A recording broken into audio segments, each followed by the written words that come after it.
Tartu Saalemi baptistikogudus on olemas selleks, et inimesed võiksid leida osaduse Jumalaga. Piibel õpetab meile, et inimene oma loomuse poolest ei leia osadust Jumalaga, sellepärast et eksimused, patt, enesekesksus on tulnud tema ja Jumala vahele. Aga uskudes Jeesusesse, Kristusesse, ehitatakse sild taas tagasi looja ja lunastaja juurde. Nõnda uuendatakse osadus Jumalaga, aga ka kaasinimestega. Me tahame olla niisugune usukogukond, kes ei ela ainult iseenda jaoks, vaid kes vaatab väljapoole ja püüab jõuda kõikide inimesteni. Saalemi koguduse motoks on jaga oma parimat. Saalemi kogudusel on 4 väärtust. Esimene nendest on lahkus. See tähendab, et me jagame seda, mis on meie jaoks oluline.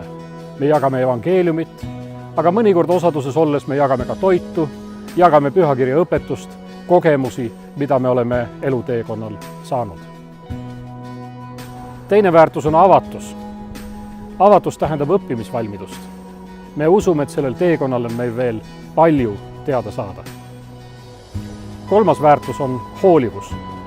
Me hoolime inimestest ja hoolime ka sellest, et me ise võiksime kasvada usus inimestena. Ja 4. väärtus on ehtsus. Me ei püüa luua mingisugust fassaadi, vaid tahame olla need, kes me oleme Jeesuse järgijatena selles maailmas. Kui minult küsitakse, kuidas ma sooviksin, et Saalemi kogudust tuntakse selles ühiskonnas ja linnas, kus me elame, siis ma vastaksin, ma soovin väga, et seda kogudust tuntaks selle kaudu, et siin on inimeste elud muutunud ja nad on leidnud oma elus parema suuna.